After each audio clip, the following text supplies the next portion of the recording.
Que a paz de Jesus esteja com todos nós. Nós temos um tema hoje muito interessante.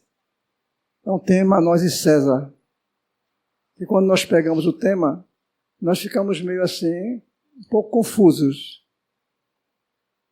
E fomos tentar nos nossos acervos de biblioteca, onde é que eu poderia achar o tema ligado aos livros que nós temos.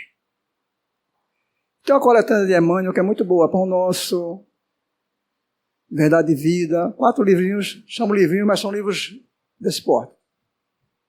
E pontuando os assuntos, eu encontrei no Pão Nosso o que é esse tema, Nós e César. Todos eles são mensagens de Emmanuel. É um tema literalmente de cunho político. É um tema que trabalha entre o povo e o governo, de um modo geral atual, não é mais César. César morreu há algumas centenas de anos. Mas o César vem da história do Império Romano. O Império Romano teve 12 Césares, né? Todo mundo sabe disso. E ele dominou o mundo por muitos anos. O Império Romano foi avassalador. Então, no ano 63 a.C., o Império Romano invadiu a Palestina sob o comando do general Pompeu. E o Pompeu, a ideia que ele tinha, ele queria ver o que é que tinha dentro do lugar santo do Templo de Jerusalém. E quando ele tomou realmente Jerusalém, a primeira coisa que ele providenciou foi entrar no santuário. E quando ele entra no santuário, a força, ele deu uma briga muito grande de soldados dele e os soldados que tomavam conta do Templo de Jerusalém, ele entrou e decepcionou-se, porque ele não viu nada. É a mesma coisa que as pessoas que acreditam no espiritismo e acham que quando vão entrar na sala mediúnica vai ver muito espírito lá conversando, não vai ver nada. Vai ver os médios, mas quem não é espírita por curiosidade pode entrar aí que não vai ver nada. Aqui devo ter entidade comigo me ajudando, e quem não é evidente também não vê nada. Então a decepção dele foi essa. Ele era um general materialista, cria na religião dele, mas o interesse dele era ver por que é que os judeus defendiam tanto aquele templo de Jerusalém. E o César, ele conquistou a Roma, não só como todos os outros setores, e o interesse maior dele era o dinheiro. Ele, quando invadia o território, ele levava as tropas dele, as tropas romanas, soldados, para controlar o povo, e levava também os seus contadores, o pessoal da administração do império. E deixava nas grandes cidades onde ele invadia os principais contabilistas dele, que eles chamavam de publicanos. Então, na própria Roma tinha os publicanos. O publicano era um arrendatário de impostos, que ele fazia essa política em todo o país que ele conquistava. E ele fez isso com a Palestina. Ele levou os publicanos dele, os mais sábios, para a Palestina. Mas como ele tomava conta de grande parte do planeta, ele tinha poucos para muita gente, para muitas conquistas. Então o que ele fazia? Ele fazia por onde?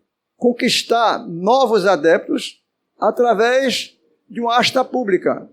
Então, de uma forma inteligente, porque o romano era muito inteligente, ele fazia uma asta pública para aquelas pessoas daquela terra conquistada dar digamos assim, suas cotas de participação e conquistar o título de chefe dos publicanos. É por isso que quando a gente vê o Evangelho e vê o problema de Zaqueu era chefe de publicano.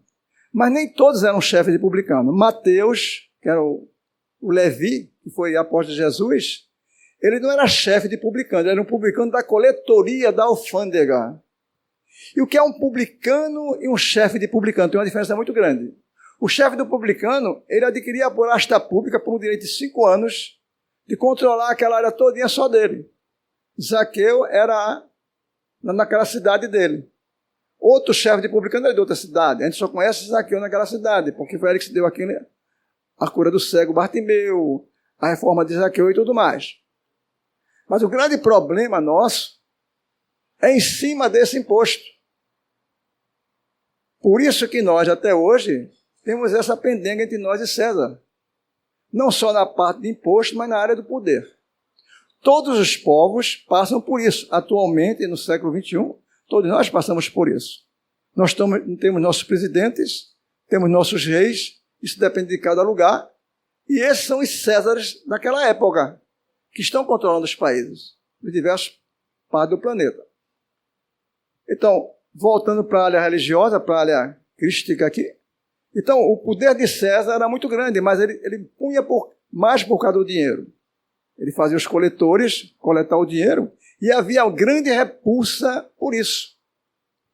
Então, o povo judeu, que era arraigado a Jeová, ao Sinédrio, onde controlava a lei, e a parte religiosa era controlada pelo Templo de Jerusalém, ele tinha dois controladores, os dois controlavam toda a parte da Palestina.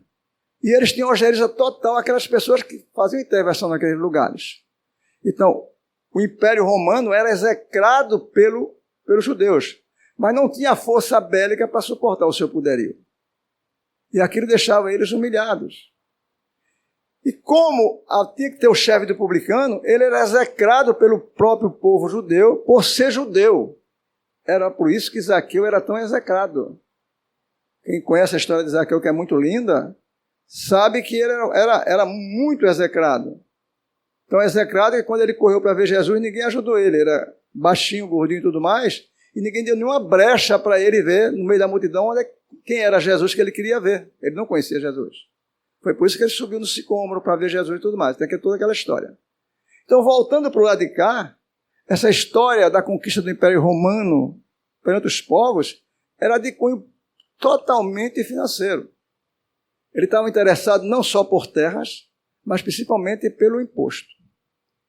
E esse imposto foi que causou grandes confusões na própria Palestina. Houve revoltas imensas, muita gente foi preso, muita gente sofreu com aquele negócio de imposto.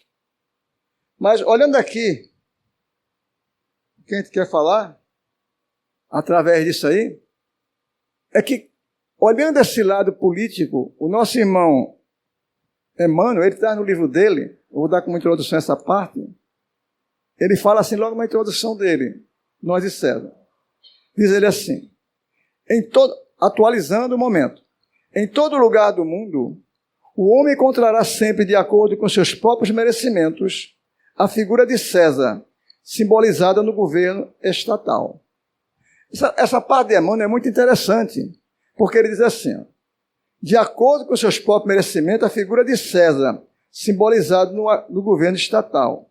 Maus homens, sem dúvida, produzirão maus estadistas. O Emmanuel é muito filosófico, é um cara extremamente inteligente. E nós, hoje, sob a tutela de um Estado, que é grandioso, a gente sabe disso, falando da nossa república, a gente tem poderes estatais, tanto na esfera federal, como na esfera estadual, como na esfera municipal. Repare que a gente é regido o tempo todo pelos Césares, cada um na sua escala de valores. Falando politicamente, sem ser política, nós temos estadistas que merecemos, porque somos nós que produzimos esses estadistas, pelo voto e pela criação que damos aos nossos filhos. Quem são aqueles estadistas que estão ali? São filhos nossos, que nós educamos através das escolas que colocamos, através da linguagem que levamos dentro da nossa família, através da educação que nós damos dentro dos nossos lares. Então nós reclamamos muito dos Césares, quer seja na esfera estadual, municipal ou federal. Mas aqueles Césares que estão ali, em toda a parte do planeta, em particular agora no nosso Brasil, somos nós que produzimos esses Césares. Então nós temos de entender essa mensagem do Emmanuel, quando ele diz assim, de acordo com seus próprios merecimentos, a figura de César simbolizada no governo estatal. Esse estatal tem as 3 camadas. Então todo vereador, todo deputado federal, todo deputado estadual, todo governador, todo prefeito, todo presidente, são parte desse César total que controla os estados. E nós execramos ele e eles nos cobram impostos. E a gente reclama, mais o imposto subiu, Mas multas, porque César vive de multas, vive de impostos. É por isso que eu digo que a palestra tem um cunho um pouco político. Realmente isso é uma verdade. Não estou aqui direcionar nenhuma área política, não me interessa isso. Eu estou mostrando como é que age o Estado em cima do povo através da linguagem de Emmanuel aqui.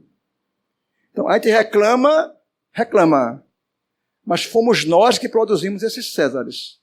Eles estão lá, não só colocados por nós através da democracia do voto, como também o procedimento deles depende da educação que ele teve de nós, como pais, como professores, como tutores, como amigos e tudo mais.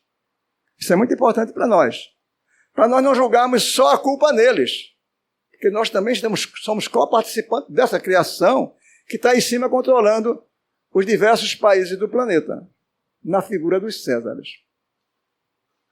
E ele completou aqui: maus homens, sem dúvidas, produzirão maus estadistas.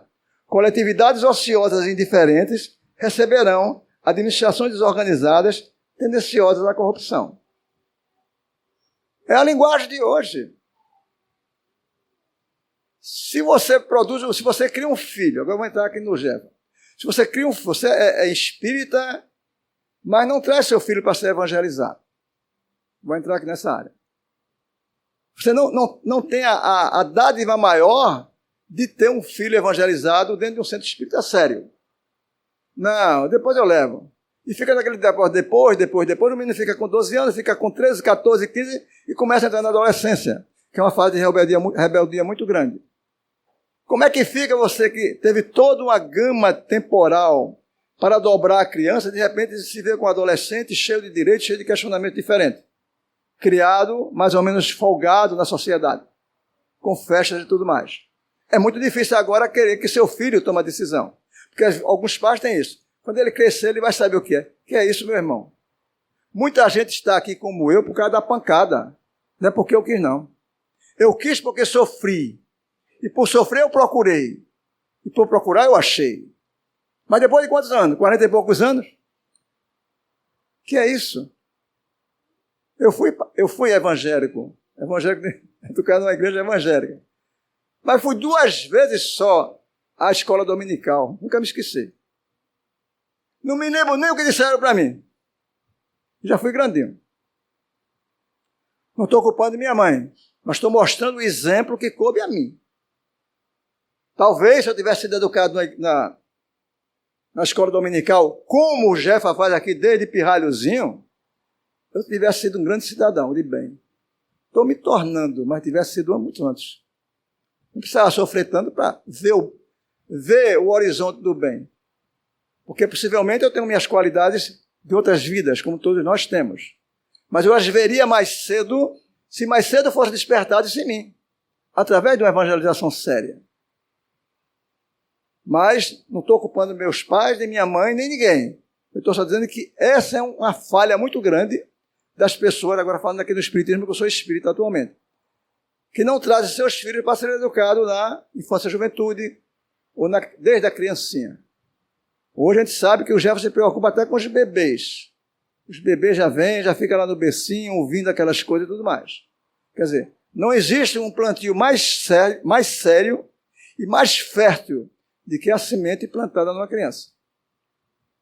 O adulto aprende na dor, mas a criança ela aprende no amor, aprende cantando. Eu vejo às vezes aquelas festinhas que tem aquelas crianças, eu fico pensando no que eu fui de criança. Eu nunca tive isso na minha vida.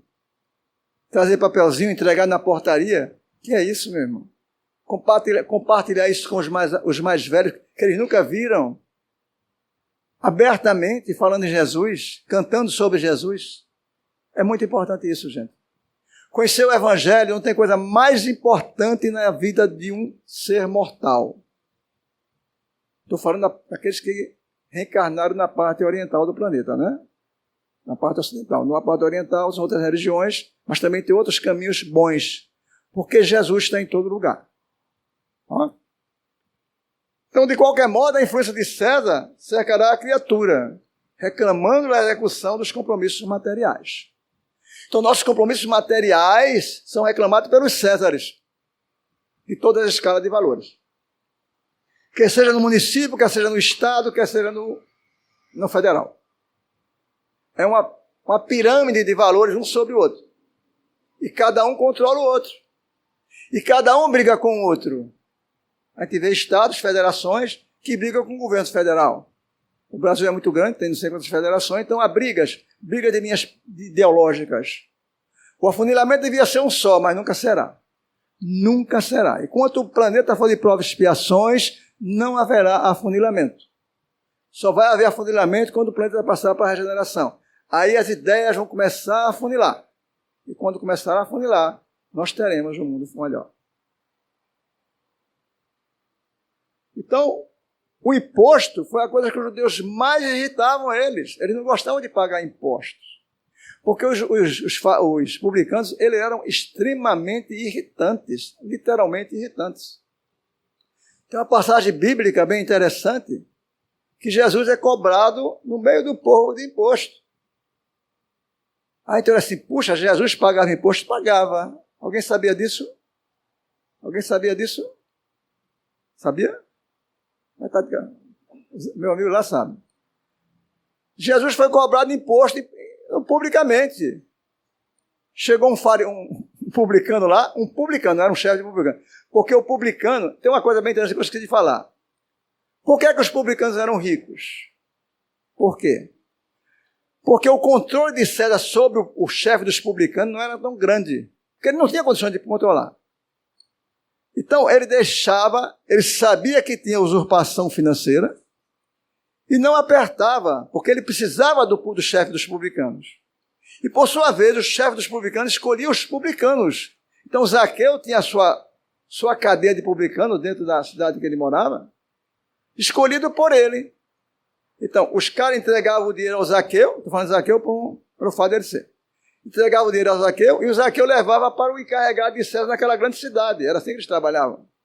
Quer dizer, havia uma confiabilidade, eu estou pensando agora como um pesquisador, que eu não sei nem como é que se verificava se aquele dinheiro tinha realmente tinha sido, digamos assim, realmente coletado de uma maneira real. Será que quando eu entregasse, uma hipótese, 500 mil reais ao coletor de César, o principal, o publicano tinha realmente coletado só aquilo ou tinha coletado R$1 milhão e tirou 500? Só deu 500. Eu fico às vezes pensando como eram as propinas. Eu assisti um filme bem interessante, uma série Maria Madalena, passou na Netflix, me abriu muito a cabeça. Porque a série é muito interessante, né? Tem outras linhas de conduta de Maria Madalena e tudo mais, de Pedro e tudo mais. Mas a gente vê como eram as cobranças de impostos. Era bem interessante. Quer dizer, o cara que fez o filme deve ter se baseado na história, na parte histórica da Bíblia. Pesquisou sobre os publicanos e tudo mais.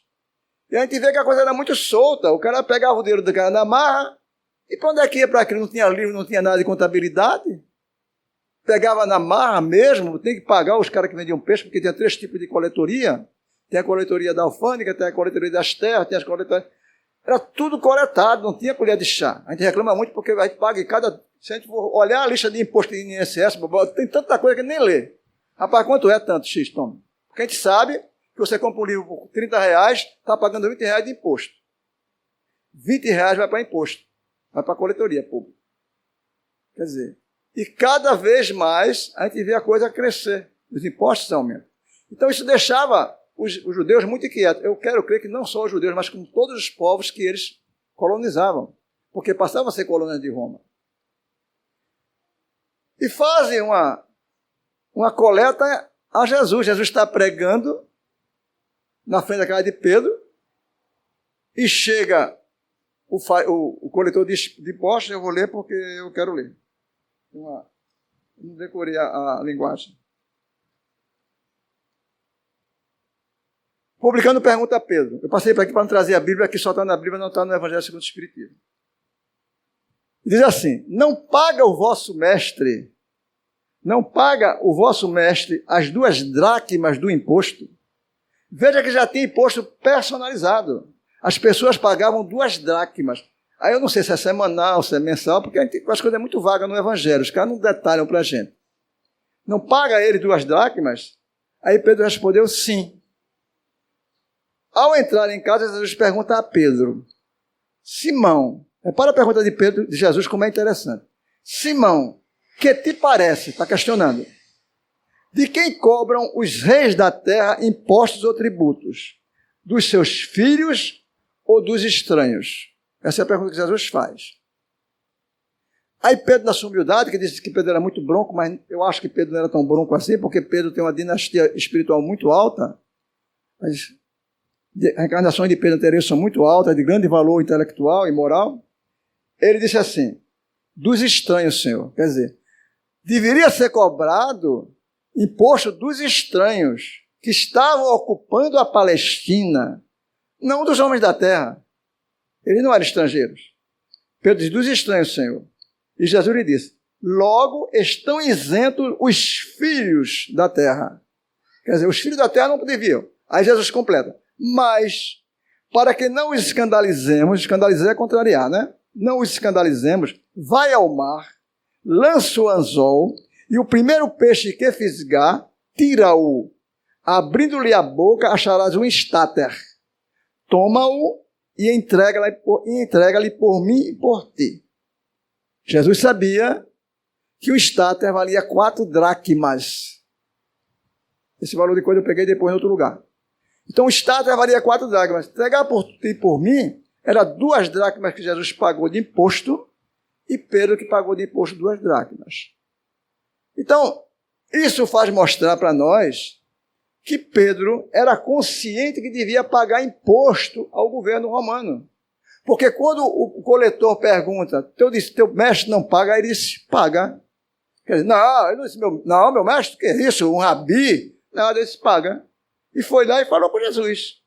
E surgiu a ideia do peixe. A ideia do peixe, quem já leu sabe alguma coisa sobre isso. Jesus magnetizou, aquele tem toda uma história difícil de contar e difícil de entender, que o cara joga um anzol, puxa um peixe, abre a boca e está lá um estáter, que valia 4 dracmas, né? Tem uma moeda na boca do peixe. Eu pensando, porque eu gosto muito de pensar, será que o peixe tinha a boca grande? Será que o estáter era grande, era pequeno? Porque você tem um anzol, já fui pescador com o menino. Você tem um anzol, o peixe agarra o anzol, sai fisgado, e a moeda está lá dentro, eu fico assim, conjecturando, né? Como é que o cara vai lá e, desculpe a minha franqueza, é brincadeira, mas é uma brincadeira séria. A gente tem que ser questionador. A história está lá.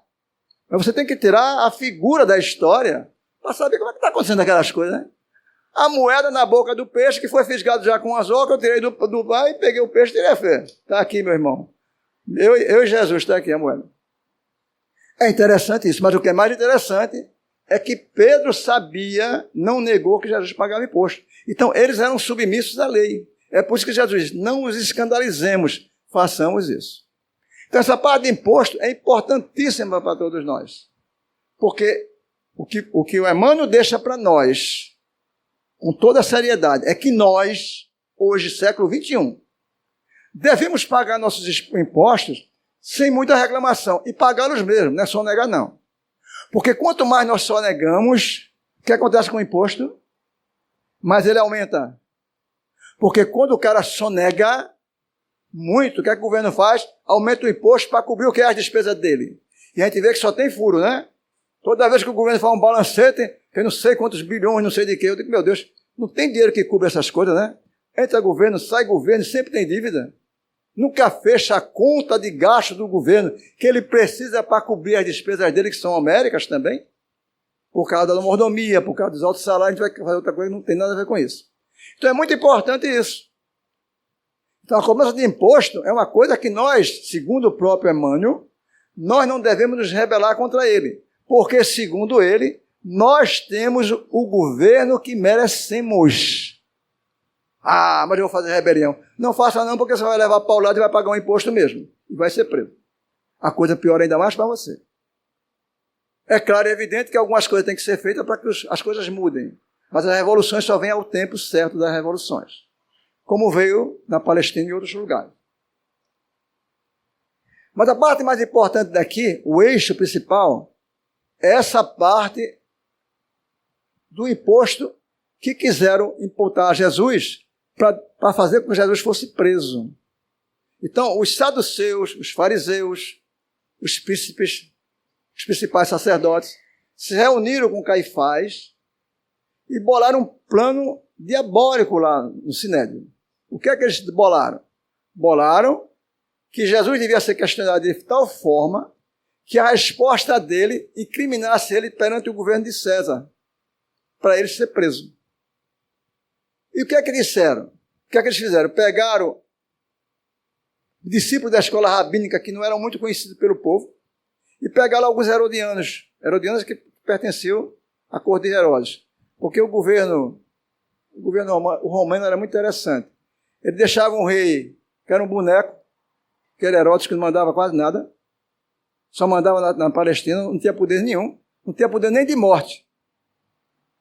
A única coisa que os judeus não podiam fazer era condenar à morte. Por isso que o julgamento de Jesus foi levado para quem? Para Pôncio Pilatos. Porque Pilatos era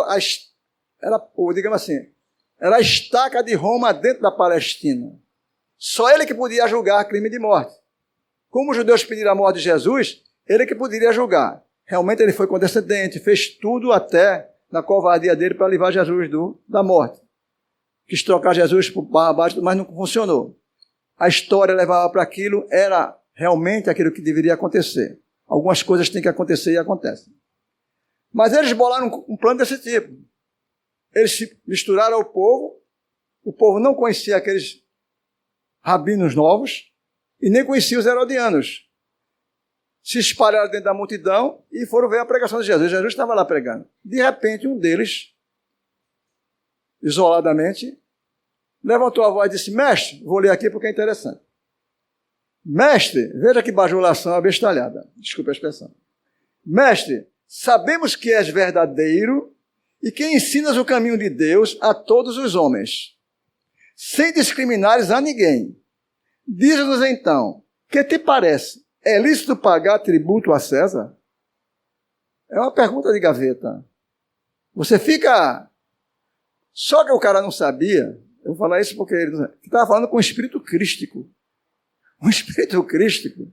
A inteligência dele é uma coisa que não tem nem como avaliar. Tudo que você pensar, ele já pensou e já sabe como responde. Ele não mostrava aquelas qualidades lá, mas nas respostas filosóficas dele, ele mostrou isso. E essa pergunta estava embutido muitas coisas. Se Jesus dissesse sim, deve-se pagar, Jesus ficaria desmoralizado perante o povo judeu, porque ele era um rabi. E um rabi dizer que devia pagar imposto a César, Jesus pagava, mas não mandava o povo pagar. Interessante essa filosofia. Um rabi dizer ao povo que o idolatrava, isso era a última semana de Jesus nas suas pregações. Jesus está chegando já no final da carreira. Eu digo isso porque é assim que Mateus fala. Então é na última semana. Um rabi pregar que deve pagar tributo ao conquistador romano, era para ele o caos. Toda a estrutura que Jesus tinha pregado cairia por terra.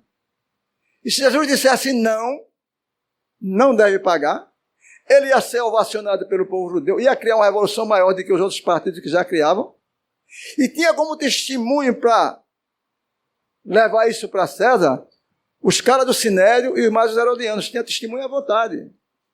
Porque quem condenou Jesus foram testemunhas falsas, mas todo julgamento tem testemunha. Quem viu o julgamento de Jesus, já apareceu muitos caras falsos que condenaram Jesus, como testemunhas falsas.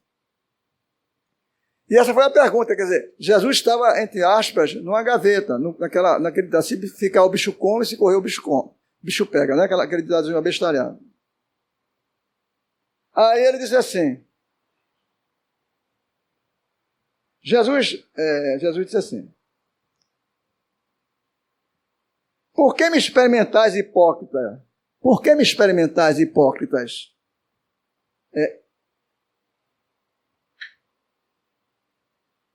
Mostrai-me a moeda do tributo. Então ele pediu a moeda do tributo. Então a moeda do tributo, o cara tinha na mão, foi lá no bolso da algema dele, tirou um denário. Um denário. E é uma coisa bem interessante que o Richard Simonetti faz um comentário muito interessante sobre isso aqui. Eu também peguei a parte de Richard Simonetti. Ele disse que o povo, os fariseus eram tão hipócritas que o povo abominava a moeda romana. Ninguém usava a moeda romana. Mas os fariseus usavam. Então eles tinham no bolso moedas romanas. Porque a moeda romana, eu botei aqui porque eu escrevi, ela tinha uma inscrição que era muito, digamos assim, pecaminosa para o povo judeu. Em latim tinha escrito Divus ex pontifice maximus.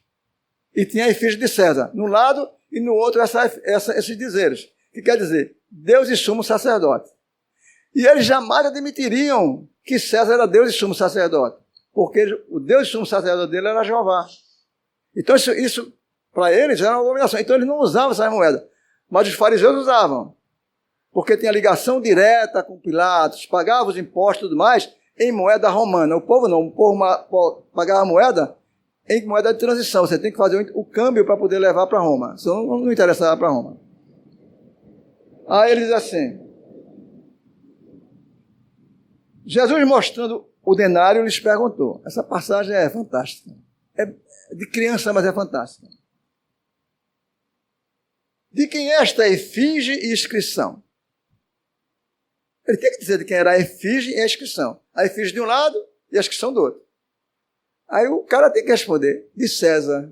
E Jesus responde, dai a César o que é de César, e a Deus o que é de Deus. Essa ideia derrubou totalmente a artimanha dos fariseus. Porque o povo não podia dizer que Jesus estava a favor, nem podia dizer que ele está contra. Dizia o quê? Dá a César o que é de César. Não interessa as moedas de César. A moeda de César tinha a figura de César, tinha os dizeres de César, tinha tudo de César. Foi cunhada por César, pertencia a César, então leva para César o que é de César. A ideia que Jesus quis dizer é essa. Isso desmoralizou totalmente os judeus. Claro que será a última semana do mercenário de Jesus, a outra semana realmente eles conseguiram realmente crucificar o Cristo, mas por mais essa artimanha Jesus escapuliu. Isto deixa para a gente mais uma parte aqui do nosso irmão Emmanuel, quando ele diz assim, a imagem de César continua existindo na face da terra, nas mais diversas formas de governo, nos mais diversos países. E complementa assim. Minha barra de lançamento é esse cara aqui, viu? De qualquer modo, a influência de César cercará a criatura, reclamando-lhe a execução dos compromissos materiais. De qualquer modo, porque ele está sempre submisso ao Estado. César foi uma figura histórica para a gente, mas a gente sempre está sob o jugo do Estado, não tem como se livrar do jugo do Estado. E Emmanuel está escrevendo para a gente no século XXI. É imprescindível dar-lhe o que lhe pertence. O aprendiz do Evangelho, aí ele está com o Evangelho, que é a nossa parte.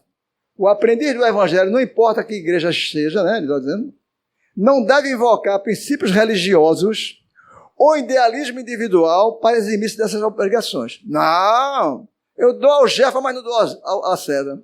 Está fazendo uma besteira, meu irmão. Dê ao Jefa e dê a César. Porque se você não paga a César, você está sonegando um imposto estadual, federal ou municipal. Você está infringindo a lei. E o cristão não deve infringir a lei, como Jesus não fez.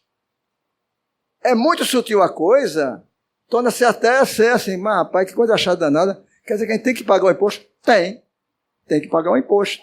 Segundo o Emmanuel, que é um espírito top. A altura de nos intuir e nos orientar o que é certo e o que é errado.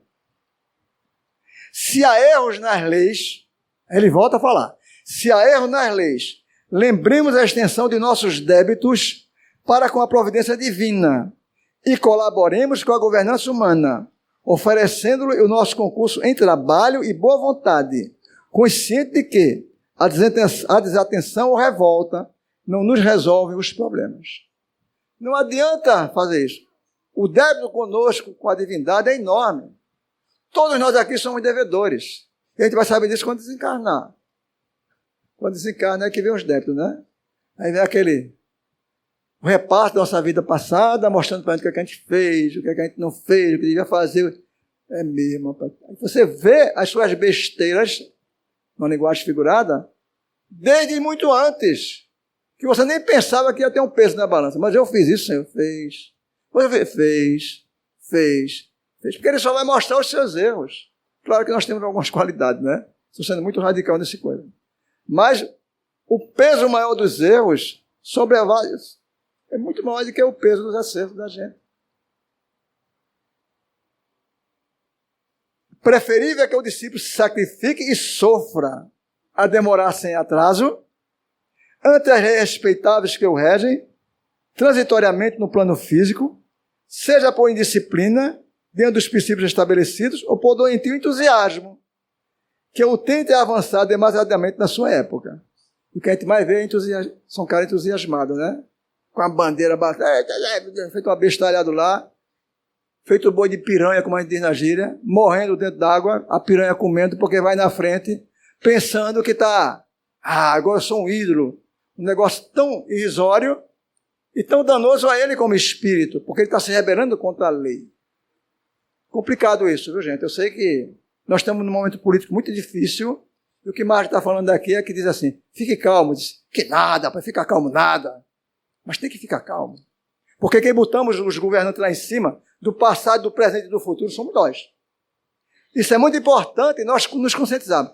Os governantes nossos, somos nós que os colocamos lá, porque nós os educamos dessa forma e continuamos participando dessa má educação com os nossos procedimentos.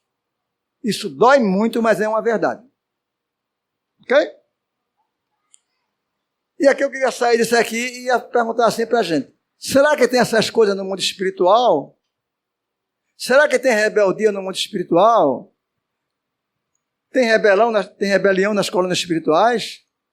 Ela disse que não, mas eu vou dizer que tem. Se você ver o livro Nosso Lar, primeiro livro de Chico Xavier, né? Primeiro livro do nosso irmão André Luiz. E chegar lá no capítulo, eu marquei porque eu gosto de marcar tudo. No capítulo 9, que é problema de alimentação. O problema da alimentação é um caso sério. Ela está rindo porque ela conhece. Minha amiga Eliane. Porque causou sérios problemas na governadoria, no início do governador.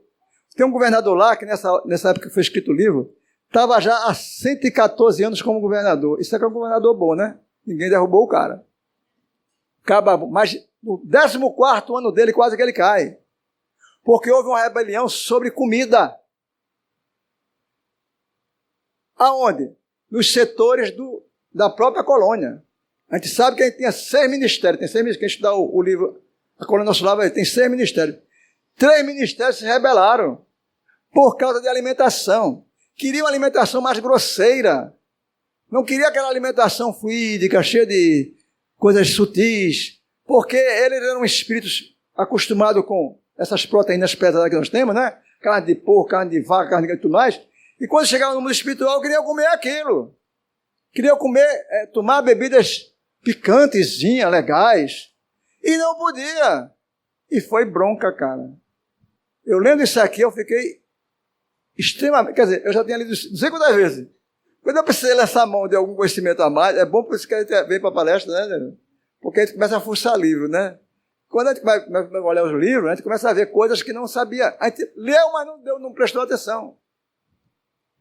E houve uma rebelião muito grande. Ele fechou um ministério por causa de rebelião. E tem uma coisa aqui interessante. Enquanto a rebelião acontecia, houve uma coisa que ele conta aqui com muita sutileza, estou correndo mais por causa do meu tempo, com muita sutileza, contrabando de alimento da colônia espiritual com um umbral.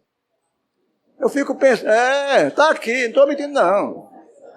Contrabandeando o alimento o Ministério da Regeneração. Porque são os ministérios mais perto da crosta, o Ministério da Regeneração e o Ministério do Auxílio. Esses são os ministérios que lidam diretamente com as classes mais sofridas. Aqueles desencarnados que são resgatados do umbral e vão para aquelas câmaras, né? Você precisa ler aquelas câmaras, aquelas padeoleiras enormes, aqueles espíritos tudo dementados lá deitados, tudo são espíritos que foram trazidos do umbral. Você lê, você diz, meu Deus, tomara que eu não vá para aquelas câmaras, né? Entendeu? Aquelas câmaras de retificação que eles chamam.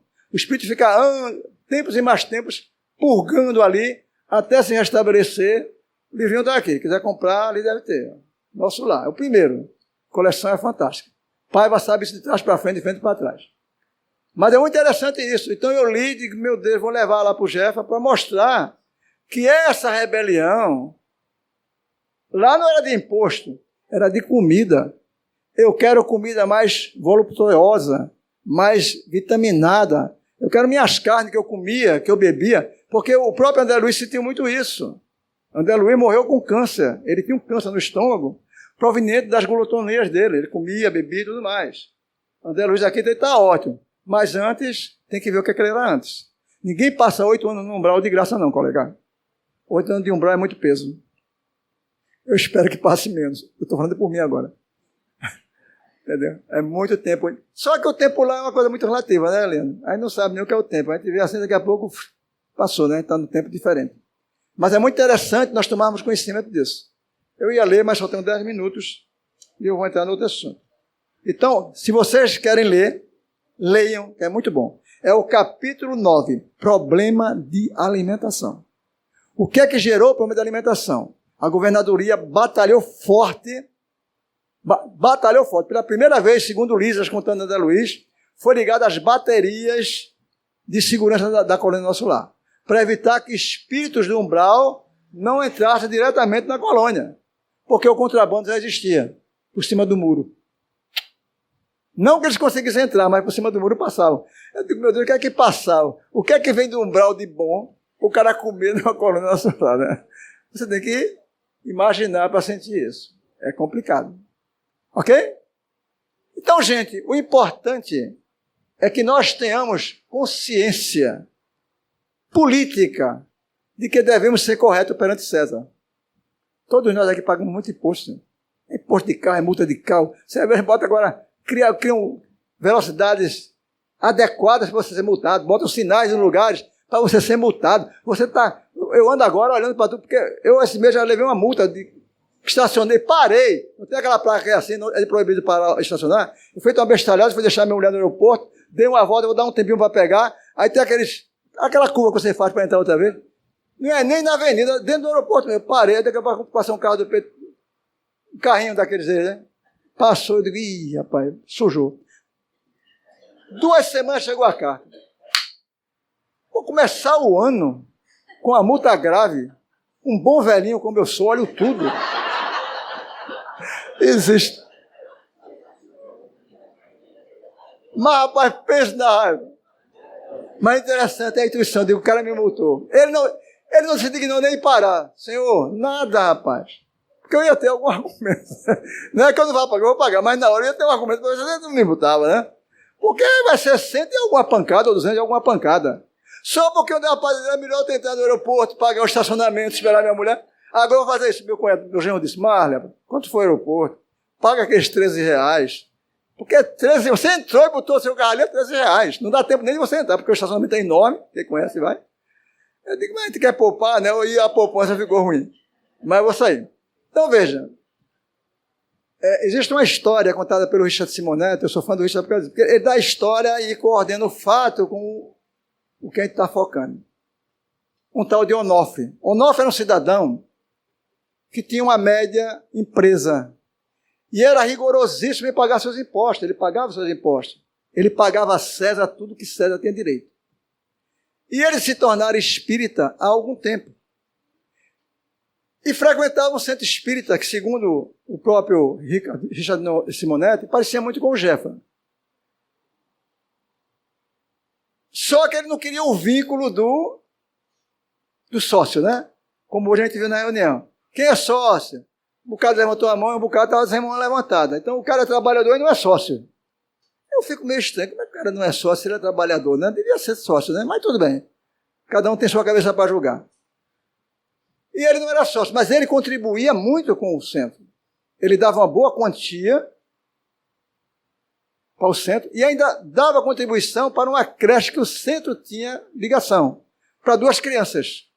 Era um homem bom, mas ele sentia-se em dívida com Deus, ele queria melhorar. Aquela coisa de cobrar, né? Você pode ser melhor e não é. Ele sabia que estava em dias com César. Teve um dia que ele está lá na empresa dele, e o contador chegou e entregou todo o documento para ele dos impostos do ano.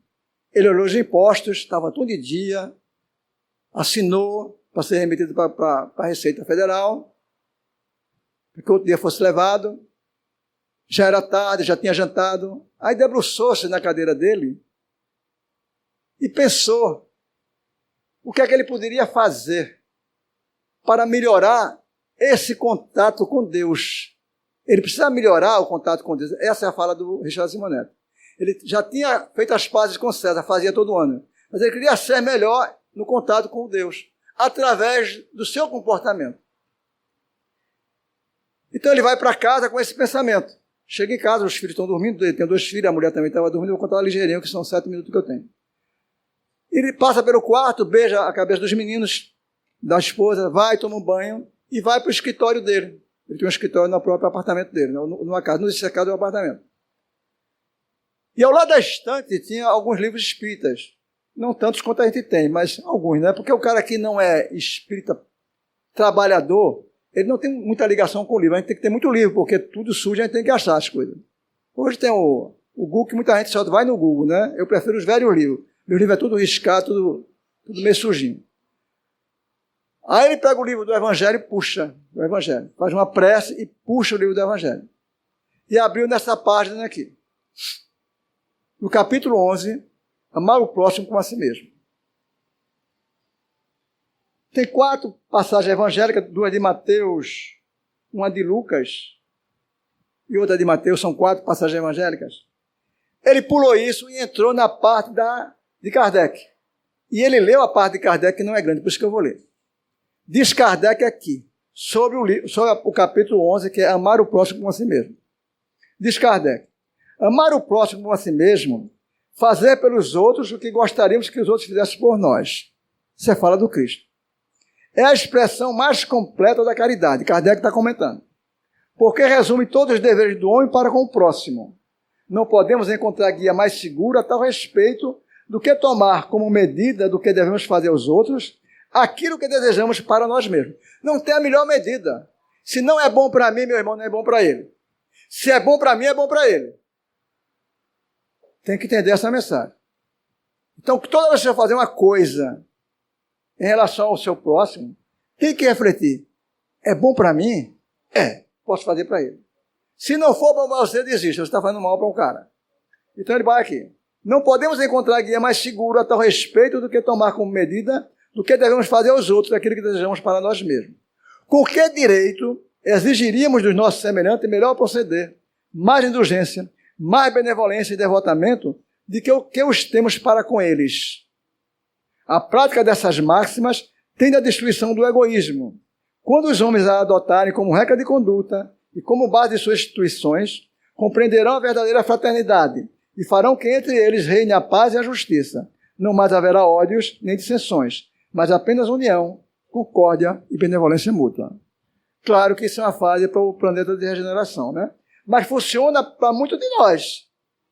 Porque nós queremos entrar na regeneração e temos que ter a plataforma de lançamento. E essa parte aqui é uma plataforma de lançamento. Amar o próximo a si mesmo e desejar aos outros aquilo que quereríamos que os outros não desejassem. Então isso aqui é importante para a gente. E Onofre botou isso na cabeça e foi dormir. E acordou diferente. Ele acordou diferente, acordou bem, né? Aquela coisa que a gente acorda disposto, parece que a gente dormiu com os anjos, né? De vez em quando a gente dorme com os demônios. Acorda mal, né? Chateado, não sabe nem por quê. Não lembra nem do que sonhou, mas que teve contato com alguma coisa ruim, teve. Aí foi para a sala de refeição, beijou a esposa, ela estava acordada. Eita, meu bem, não tem pão, eu vou na padaria comprar. Não, pode deixar que eu vou. Ele nunca tinha feito isso. Foi na padaria para comprar o pão que estava faltando. Quando ele vai à padaria, estou olhando para as coisas 5 minutos. Quando ele vai à padaria, antes de chegar na padaria, um cidadão, não bem vestido, mas com cara de sofredor, faz assim: Senhor, estou com pressa. Muita gente faz isso, né? Você já fez porque riu, eu também já fiz. Estou com pressa. Você quer se livrar porque sente que é alguma coisa que vão lhe pedir. Você está entrando numa padaria. Aí quando ele dá 2 passos, amar o próximo como a si mesmo. Aí ele disse: meu Deus, pisei na bola. Aí ele volta, porque é assim que age, né? A campainha soa mesmo. Ela, tlim. Ele volta, aí diz: desculpe, senhor, estou com tanta pressa, mas o que é que o senhor queria dizer? Aí o cara deslinda o calvário dele. Desempregado, mulher doente, filhos em casa, faltando comida. Aquela coisa que muitos de nós já ouviram de alguém. Ele sabia que era verdade porque ele estava com uma boa assessoria espiritual naquela manhã. Ele foi na padaria, encheu o cara de coisa, não dá nem para contar o que encheu, mas ovos, leite, queijo, pão. O cara foi com um bisaco que nem carregava.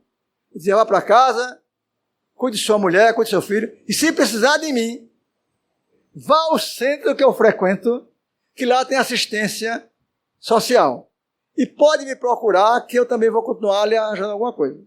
Quer dizer, abriu um canal, aí o cara elogiou, botou ele lá no céu e tudo mais, vou parar por aqui.